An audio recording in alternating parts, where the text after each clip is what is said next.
قالت خلوا فی امم قد خلت من قبلکم من الجن والانس، کہا جائے گا کہ اچھا داخل ہو جاؤ ان امتوں میں جو تم سے پہلے گزر چکی ہیں جنوں اور انسانوں میں سے، نار میں، آگ میں، یعنی ایک ایک قوم کا حساب ہوتا جائے گا اور وہ جہنم کے اندر جھونکے جاتے رہیں گے. پہلی نسل گئی، پھر اس کے بعد دوسری آئی، دوسری گئی، تیسری آئی. اب ان میں ایک مکالمہ ہوگا. ظاہر بات ہے جو پہلے گئے تھے وہ تھے بزرگ، بڑے تھے، لیڈر تھے، یا یہ کہ وہ پچھلی نسل تھی جنہوں نے بدعات شروع کی تھیں، خرافات کا آغاز کیا تھا.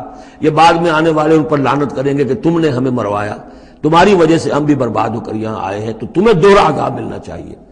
لیکن یہ کہ وہاں وہ کہیں گے کہ نہیں، ہم جیسے ہم گمراہ تھے ویسے انہوں نے تمہیں گمراہ کیا. تو یہ مکالمہ ہوگا. اور یہ نوٹ کر لیجئے، یہ جو میں نے عرض کیا تھا کہ اس سورہ مبارکہ میں ایام اللہ جو ہے یہ اس کا مین تھیم ہے.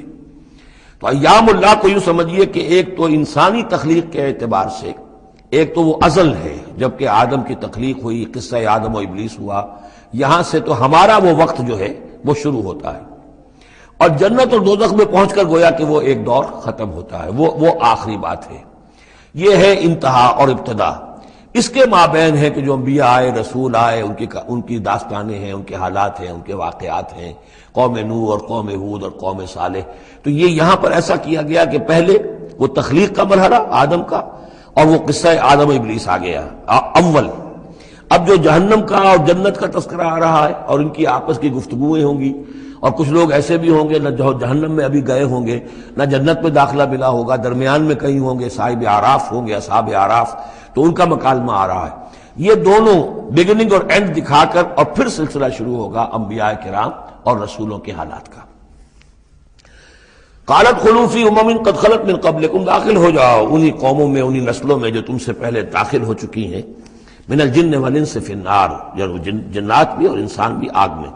کلما دخلت امت لعنت اختہا، جب بھی کوئی امت داخل ہوگی تو وہ دوسری امت کو لعنت کرے گی. حتی اذا ادارکوا فیہا جمیعا، اور جب وہ سب کے سب اس میں گر چکیں گی، تمام کی تمام نسلیں اور امتیں. قالت اخراہم لاولاہم، تو بعد میں آنے والی کہے گی پہلی نسل سے، ربنا ہؤلاء اضلونا، اے اللہ ان بدبختوں نے ہمیں گمراہ کیا تھا. دنیا میں تو کہتے تھے کہ ہمارے آباء و اجداد ہیں، ہمارے اسلاف ہیں، ان کی ریتیں ہیں، ان کی روایتیں ہیں، ان کی چیزیں ہیں، کیسے چھیڑ دیں. لیکن یہاں پر کیا ہوگا؟ ربنا ہؤلاء اضلونا، ان لوگوں نے ہمیں برباد کیا، انہوں نے ہمیں گمراہ کیا. فآتہم عذابا ضعفا من النار، تو انہیں تو دگنا عذاب دے آگ میں سے.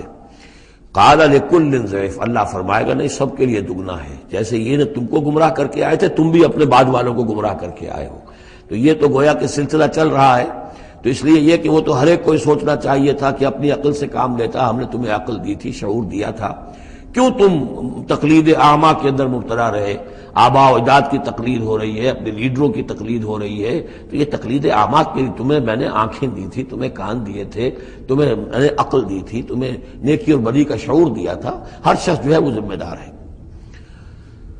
قال لکل ضعف، اللہ فرمائے گا سب کے لیے دوہرا ہے، ولکن لا تعلمون، لیکن تمہیں اس کا علم نہیں ہے.